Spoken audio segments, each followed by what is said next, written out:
Hello everyone, welcome back in Civil Information. In this video, we are going to cover acceptance criteria that is given in the point of 16.0 from IS Code 456. We are dealing with the IS Code 456 revised version of 2000. तो देखते हैं हम लोग 16.0 में acceptance criteria क्या है। हम लोग यहाँ पर कंक्रीट के एक्सेप्टेंस क्राइटेरिया को देख रहे हैं। The concrete shall be acceptable when both the following condition are met. जब दोनों कंडीशन हमें मिलेंगी तो वो दोनों कंडीशन कौन सी मिलेंगी तब हमारा कंक्रीट एक्सेप्टेबल होगा। उस कंडीशन को हम लोग देखते हैं। तो देखिए पॉइंट नंबर ए और point number B, point number A point number B करके दो पॉइंट दिए गए हैं। किसमें 16.0 जो कि IS कोड 456 में आप जाएंगे 16.0 तो वो हेडिंग किस चीज़ के लिए है, एक्सेप्टेंस क्राइटेरिया के लिए। उसमें दो condition number 1 condition number 2 are met, दोनों का मिलना बहुत ज़रूरी है तब हमारा कंक्रीट शैल बी एक्सेप्टेबल यहाँ पे दिया गया कंक्रीट शैल बी एक्सेप्टेबल। तो वो दो कंडीशन हमारी कौन सी हैं हम लोग इसको देखते हैं। सबसे पहले पॉइंट ए में बोल रहा है the mean strength of determined from group of 4 consecutive test result satisfied the appropriate limit in column 2 of table 11। Table 11 की जो कॉलम नंबर 2 है उसमें जब हम लोग 4 कॉन्सेक्यूटिव टेस्ट के रिजल्ट को सेटिस्फाई कराएंगे, जो भी क्राइटेरिया कॉलम नंबर 2 में टेबल 11 के दिया होगा उससे। अभी टेबल 11 देखेंगे उसका कॉलम 2 देखेंगे तो आपको ज़्यादा अच्छे समझ में आएगा। अभी हम लोग सेकंड स्टेटमेंट पढ़ते हैं। Any individual test should satisfy the appropriate limit in column 3 of table 11। तो टेबल पहले हम लोग देखते हैं तब वहाँ से आपको ज़्यादा अच्छे समझ में आएगा। तो ये है हमारी टेबल नंबर 11 जिसमें लिखा है characteristic compressive strength compliance requirement after amendment 4। तो ये जो है टेबल 11 ये हमारी एक मॉडिफाइड टेबल है जिसमें अमेंडमेंट चौथा अमेंडमेंट होने के बाद जो मॉडिफिकेशन हुआ है उसके बाद ये टेबल यहाँ पर आपको प्रोवाइड करी जा रही है।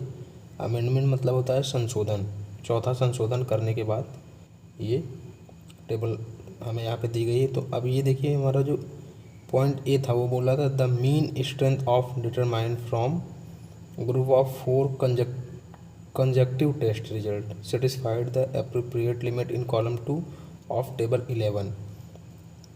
तो कॉलम 2 ये है, टेबल नंबर 11 है, कॉलम 2 ये है। तो ए इसकी बात कर रहा है। इसमें बोला द मीन स्ट्रेंथ, मतलब मीन का मतलब क्या होता है, मध्यस्थ strength determined from group of 4 consecutive test result satisfied the appropriate limit in column 2 of table 11। तो इसमें क्या दिया गया है, वो जो भी मीन स्ट्रेंथ है ये चीज़ आपको प्रैक्टिकली समझ में आएगा जब आप टेस्ट परफॉर्म करोगे। तो टेस्ट परफॉर्म का मैंने एक वीडियो ऑलरेडी बनाया हुआ है, define characteristic strength of concrete. वहाँ पर आप देखोगे मैंने इस चीज़ का वहाँ पर प्रैक्टिकली बताया हुआ है तो वहाँ से आपको ज़्यादा आइडिया लगेगा। बेसिकली मैं यहाँ पे बताने की कोशिश कर रहा हूँ क्योंकि वहाँ पे सब चीज़ों को मैंने एक साथ बताया तो आपको ज़्यादा अच्छे से समझ में आएगा। यहाँ पर हम लोग उसी चीज़ों को टुकड़ों में पढ़ रहे हैं तो इस वजह से थोड़ा समझने में कॉम्प्लिकेशन होगा, लेकिन फिर भी समझने की कोशिश करिए। और अगर नहीं समझ में आता है तो वो वाला मेरा वीडियो देखिए, define characteristic strength of concrete. तो यहाँ पे बोल रहा है मीन स्ट्रेंथ जो है किसकी, 4 कंसेक्यूटिव टेस्ट रिजल्ट की सेटिस्फाइड द एप्रोप्रिएट लिमिट, वो कितनी होनी चाहिए, FCK plus 0.825 FCK plus 0.825 into standard deviation की वैल्यू हमको दी रहती है। कंक्रीट के लिए जो भी स्टैंडर्ड डेविएशन की वैल्यू होगी, अलग अलग ग्रेड की अलग अलग स्टैंडर्ड डेविएशन की वैल्यू, ये हम लोग देखते हैं कहाँ से, IS 10262 का जो रिवाइज्ड वर्जन है 2019 का, जब आप उसमें से देखेंगे तो वहाँ पर स्टैंडर्ड डेविएशन की वैल्यू दी गई है। IS कोड में टेबल नंबर 2 में 10262 जो IS कोड है, कोड नंबर है। जैसे IS 456 जो है वो हमारा प्लेन एंड रेनफोर्स कंक्रीट के बारे में बताता है, उसी तरीके से IS 10262 guideline for concrete mix proportion के बारे में वो बताता है।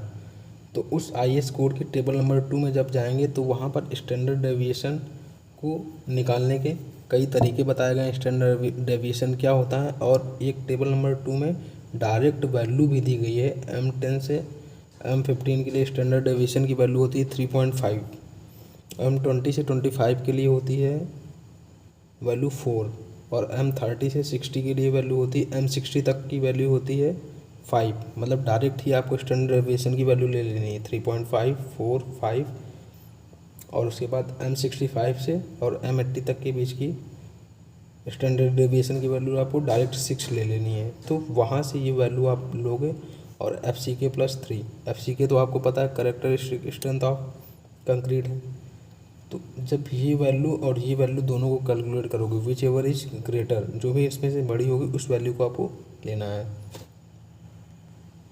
एक तो ये कंडीशन बोल रहा है कि फुलफ़िल करानी है, और दूसरी कंडीशन क्या बोल रहा है, कॉलम 3 के बारे में बोल रहा है एनी इंडिविजुअल टेस्ट, कोई भी individual test result should satisfied the appropriate limit in column 3 of table 11। तो इंडिविजुअल टेस्ट रिजल्ट देखिए यहाँ पर भी दिया हुआ है, individual test result in newton per square must be greater than FCK -3 से बड़ा होना चाहिए, मतलब उससे छोटा तो होना ही नहीं चाहिए। ये दोनों ही कंडीशन का सेटिस्फाइड होना ज़रूरी है किसी भी कंक्रीट को एक्सेप्ट करने के लिए। जैसे वो M20 है, M25 है। तो define characteristic strength of concrete का जब मेरा आप वीडियो देखेंगे तो वहाँ पर मैंने एक न्यूमेरिकल प्रॉब्लम को बताया हुआ है, तो जिससे आपकी ये डाउट क्लियर हो जाएंगे। और स्टैंडर्ड डेविएशन की जो ये टेबल है, वो टेबल जो मैंने आपको बताई वो आपका IS कोड 456 का पार्ट नहीं है, वो IS कोड 10262 का पार्ट है। अभी मैं उसके बारे में जब डिज़ाइन ऑफ कंक्रीट मिक्स का डिटेल वीडियो मैं अभी बनाऊंगा, तब मैं आपको उसमें वहाँ पे बताऊंगा डिटेल में वो सारी चीज़ें। अब चलते हैं हम लोग 17.0 की तरफ, जो कि IS कोड में क्या कवर करता है उसको देखते हैं। 17.0 is stand for the inspection and testing of structure. कौन सा स्ट्रक्चर? जो भी हमारा RCC स्ट्रक्चर है, कंक्रीट से बना कोई भी जो भी स्ट्रक्चर है, उसका इंस्पेक्शन किस तरीके से करेंगे और उसकी टेस्टिंग किस तरीके से करेंगे, वो 7.0 में बता रहा है। इन case of any doubt regarding the grade of concrete used in construction, testing is conducted again. अगर आपको किसी भी तरीके का अगर डाउट है ग्रेड को लेके कंक्रीट का, तो आप उस कंडीशन में क्या कर सकते हैं, इन टेस्ट को परफॉर्म कर सकते हैं। इस टेस्ट की मदद से आपको उस कंक्रीट जो भी स्ट्रक्चर हमारा तैयार हो गया उसमें कौन सा ग्रेड का कंक्रीट इस्तेमाल हुआ है उसकी आपको इन्फॉर्मेशन मिलेगी। तो वो प्रोसेस कौन कौन से हैं, दो तरीके दिए गए हैं। एक डिस्ट्रक्टिव टेस्ट होता है, एक होता है non destructive test. Destructive test का मतलब ही है डिस्ट्रक्टिव मतलब डिस्ट्रॉय कर देना, नॉन डिस्ट्रक्टिव मतलब कुछ भी डिस्ट्रॉय नहीं किया जाएगा। इसका मतलब अगर आप डिस्ट्रक्टिव टेस्ट करोगे तो आपका जो स्ट्रक्चर का जिस कंक्रीट के ऊपर आप टेस्ट अप्लाई करोगे वो कंक्रीट आपका डिस्ट्रैक्ट करना ही पड़ेगा। मतलब देखिए, जिसमें से डिस्ट्रक्टिव टेस्ट में बोला गया A और B, दो में एक में बोला गया कोर टेस्ट, दूसरा है लोड टेस्ट। तो कोर टेस्ट में क्या होगा, कोर करके मतलब कटिंग करके आप उस पार्ट को निकालोगे, फिर उसकी आप टेस्टिंग करोगे, वो कोर टेस्ट के अंतर्गत आता है। लोड टेस्ट में आप क्या होगा, लोड अप्लाई करोगे, तो पर्टिकुलर लोड के बाद वो जब कंक्रीट आपका ब्रेक करेगा, क्रैक कर जाएगा, टूट जाएगा, तो उस कंडीशन पर आप जो वैल्यू आपको मिलेगी आप उसके यहाँ पे ही बता पाओगे कि ये किस स्ट्रेंथ का है। तो इस वजह से आपको ये समझ में आ रहा है डिस्ट्रक्टिव टेस्ट में हमारा कंक्रीट टूट जाएगा, मतलब नॉन डिस्ट्रक्टिव में बिना कंक्रीट को तोड़े ही हम लोग क्या कर सकते हैं, उसकी टेस्टिंग कर सकते हैं। तो जाहिर सी बात है ये कॉस्टली होंगे। और उसके बाद ये ज़्यादा एडवांस टेक्नोलॉजी के होंगे, जिसमें से क्या है rebound hammer test, ultrasonic pulse velocity test. तो ये 2 तरीके के टेस्ट होते हैं। हाँ, इसके बारे में अगर आप बताओगे तो मैं सेपरेट वीडियो आपका इसको डिटेल में बता दूंगा, लेकिन अभी हम लोग यहाँ पर IAS कोड को कवर करने के पर्सपेक्टिव से पढ़ रहे हैं, जिससे हमारा वीडियो बहुत ज़्यादा बड़ा भी नहीं होना चाहिए, इसलिए मैं आपको सिर्फ टू द पॉइंट बात कर रहा हूँ। तो अब हम लोग चलते हैं नेक्स्ट हेडिंग की तरफ। हेडिंग नंबर 18.0 जो कि बेसिस फॉर डिज़ाइन के बारे में बताता है। इसमें देखते हैं हम लोग 18.1 में the aim of design is fulfil the following 5 requirements. जो डिज़ाइन का ऑब्जेक्ट है, एम है, वो क्या है, फुलफिल करना है इन 5 रिक्वायरमेंट्स को। ये बातें बहुत इंपॉर्टेंट इसलिए हो जाती हैं क्योंकि ये हमको इंस्ट्रक्शन IAS कोड दे रहा है और उसका पॉइंट नंबर 18.1 में ये चीज़ें डिफ़ाइन की गई हैं। तो वो कौन सी 5 चीज़ें हैं जिसको डिजाइनिंग के लिए पूरा करना बहुत ज़रूरी है। वो है सबसे फर्स्ट नंबर पर सेफ्टी, दूसरा सर्विसबिलिटी, तीसरा है ड्यूरेबिलिटी, चौथा है इकोनॉमी और 5वां है एस्थेटिक। तो देखिए सेफ्टी मस्ट बी रिक्वायर्ड, सबसे पहले आपकी प्रायोरिटी होनी चाहिए कि सेफ्टी के बाद serviceability. As a civil engineer भी आपको ये चीज़ बहुत बारीकी से मतलब इस पर ध्यान देना है कि safety must be required. Safety हर तरीके से, मटेरियल की से लेके हमारे वर्कर की भी सेफ्टी बहुत ज़्यादा इंपॉर्टेंट होती है हमारे लिए। मतलब सेफ्टी को बहुत ही ज़्यादा ध्यान में रखा जाता है। जैसे कि जहाँ पर बिजली का काम है वहाँ पर पानी का मतलब लीकेज तो वहाँ पर नहीं पहुँच सकता है, इस बारे में भी हमें देखना होता है। और उसके साथ साथ हमें सबसे ज़्यादा वर्कमैनशिप के लिए जो वर्कर लगे हुए हैं उनकी भी सेफ्टी के लिए पूरा विशेष ध्यान रखना होता है। ये काफ़ी चीज़ें हैं। सर्विसबिलिटी को भी हमें ध्यान में रखना है। ड्यूरेबिलिटी में मतलब क्या है, ड्यूरेबल हमारा कंक्रीट है कि नहीं, इसके बारे में देखना है। इकोनॉमी का मतलब यहाँ पर इस प्रोस्पेक्टिव में बात की गई है कि जो हम लोग अपना स्ट्रक्चर तैयार कर रहे हैं वो कहीं ऐसा तो नहीं है कि बहुत ज़्यादा कॉस्टली पड़ रहा है हमें, तो कॉस्ट को भी हमें ध्यान में रखना है। तीसरा एस्थेटिक, इजी टू वर्क होना चाहिए। तो आई होप आप समझ पा रहे हैं। हम लोग आगे चलते हैं। अब देखिए 19.0 लोड एंड फोर्स को कवर करता है, जिसमें types of load which are taken into account while designing any structure are as follow. तो टाइप्स ऑफ लोड हमारे कौन कौन से हैं, इस कोड में कौन कौन से लोड्स और फोर्स को कवर किया गया है उसको यहाँ पर डिटेल में दिया गया है। तो उसको देखते हैं। देखिए सबसे नंबर 1 पे दिया गया है डेड लोड। डेड लोड हमारा जनरली स्ट्रक्चर के ही लोड को डेड लोड बोला जाता है। इम्पोस्ट लोड को कभी कभी कहीं पर लाइव लोड भी बोला जाता है। लाइव लोड मतलब उस पर जो मूविंग लोड है, जो आ रहा है लोड, जो जा रहा है लोड, उस तरीके के लोड इम्पोस्ट लोड हो गया। विंड लोड जो and snow load. Wind load जब भी आप देखेंगे हमारी बिल्डिंग ऊपर की तरफ जब बनाई जाती है तो रेनफोर्समेंट सबसे ज़्यादा हमारा लगता है पहले फाउंडेशन में, उसके बाद जब ऊपर की तरफ बिल्डिंग आती है तो रेनफोर्समेंट कम होता है। लेकिन फिर अगर और ज़्यादा हाइट पे अगर हम बिल्डिंग को ले जाते हैं फिर फर्दर हमारा रेनफोर्समेंट बढ़ने लगता है। क्यों? क्योंकि वहाँ पर विंड लोड और स्नो लोड की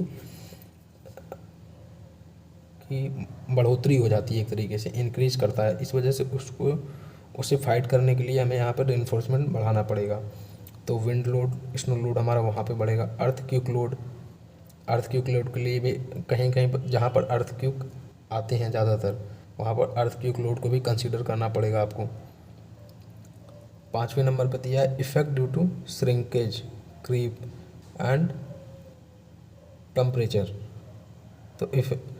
तो हमें इस चीज़ का भी ध्यान देना है कि जो श्रिंकेज, क्रीप और टेम्परेचर की वजह से जो भी इफ़ेक्ट आएंगे उसकी वजह से भी हमें इसको फोर्स में भी आप नहीं कैलकुलेट कर सकते, लोड में भी, लेकिन ये एक फैक्टर है जिसको हमें वहाँ कंसिडर करना ही पड़ेगा। और 6 नंबर में दिया है फाउंडेशन मूवमेंट। फाउंडेशन में मैंने बताया सबसे ज़्यादा हमारा स्टील वगैरह लगता है क्योंकि फाउंडेशन ही सब कुछ है, ये समझिए। फाउंडेशन पे ही पूरी बिल्डिंग का लोड आता है और वो ट्रांसमिट हो जाता है सॉइल को। तो सॉइल देखिए यहाँ पे 7 नंबर में सॉइल भी दिया गया है। सॉइल एंड फ्लूइड प्रेशर, तो हमें इसको भी ध्यान में रखना है कि सॉइल जो है हमारी वह उसका टेस्टिंग प्रॉपर हुए हैं कि नहीं, वहाँ पर फ्लूइड प्रेशर क्या है, सारी चीज़ें ध्यान रखना है। और 8th नंबर में दिया है वाइब्रेशन इम्पैक्ट फैटिग, मतलब क्या बिल्डिंग में वाइब्रेशन होता है, इस तरीके की मशीनें लगी हुई हैं, फैटिग इम्पैक्ट इस तरीके की चीज़ें अगर लगी हुई हैं तो हमें वो भी फोर्सेस और लोड के अंतर्गत ही कैलकुलेट उसको करके उसके लिए भी डिज़ाइन करना होगा।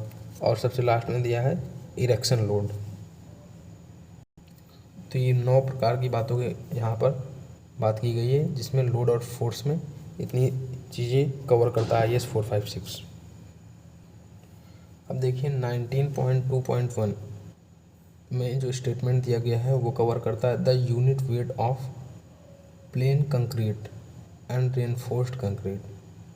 PCC के लिए हमारा यूनिट वेट क्या होगा और RCC के लिए हमारा यूनिट वेट क्या होगा, may be taken as 24 kilometre per cubic metre and 25 kilometre per cubic metre respectively for calculation of dead load. Dead load को अगर हमें कैलकुलेट करना है तो उस कंडीशन में PCC के लिए हमारा यूनिट वेट 24 और RCC के लिए हमारा 25 लेते हैं हम लोग डायरेक्ट क्वेश्चन में।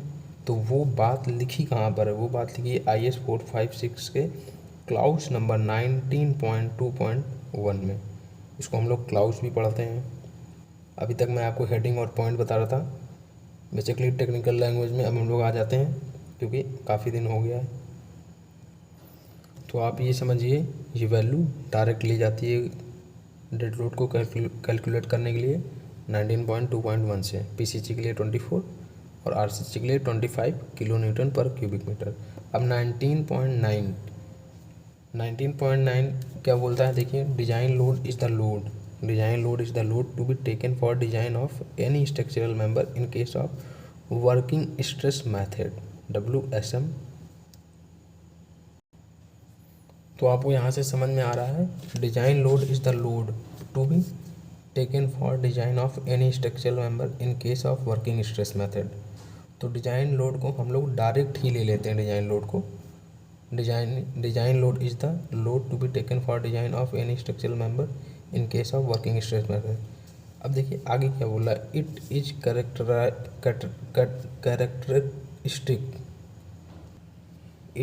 Characteristic load while appropriate partially safety factor is multiplied for limit state design method। मतलब यही बोल रहा है कि जब आप WSM में अगर आप कोई डिज़ाइन लोड को अगर कैलकुलेट करके डिजाइनिंग कर रहे हो तो उस कंडीशन में डिज़ाइन लोड को एज इट इज आप ले लो। लेकिन अगर आप LSM में लिमिट स्टेट मेथड में को अगर अप्लाई कर रहे हो तो उस कंडीशन में क्या करना है, मल्टीप्लाई करना है किसी फैक्टर ऑफ सेफ्टी से। तो सेफ्टी फैक्टर से आपको मल्टीप्लाई करना पड़ेगा। तो यही चीज़ वो बोल रहा है, while appropriate partially safety factor is multiplied for the limit state design method. तो इस चीज़ को डायरेक्टली हम लोग क्वेश्चन में यूज करते हैं, लेकिन ये दिया कहाँ पे गया है, वो IS 456 के क्लाउज नंबर 19.9 में ये चीज़ दी गई है। हमें ये चीज़ यहाँ पे देखना है, बस सीखना है। अब आगे क्लाउज 21.0 क्या बोल रहा है, फायर रेजिस्टेंस के बारे में बोल रहा है।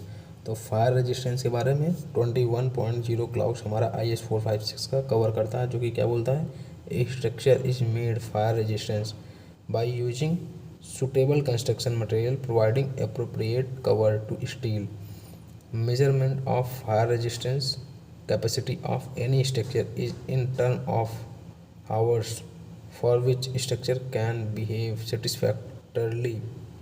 minimum width of beam that should be used for fire resistant building is 200 mm। तो ये आपसे डायरेक्ट क्वेश्चन पूछेगा कि फायर रेजिस्टेंस के लिए मिनिमम विड्थ ऑफ बीम कितनी होती है, what is the minimum width of beam for fire resistance. तो आपको वहाँ पर आंसर 200 mm देना है। तो इस तरीके से छोटे छोटे क्वेश्चन होते हैं।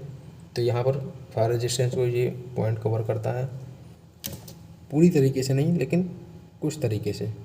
तो इसको भी हमें ध्यान में रखना है। और हम लोग क्लाउज 22.0 जो एनालिसिस के बारे में बताएगा उसको हम लोग कवर करेंगे अपने नेक्स्ट वीडियो में। Thank you guys watching for this video. Thank you very much.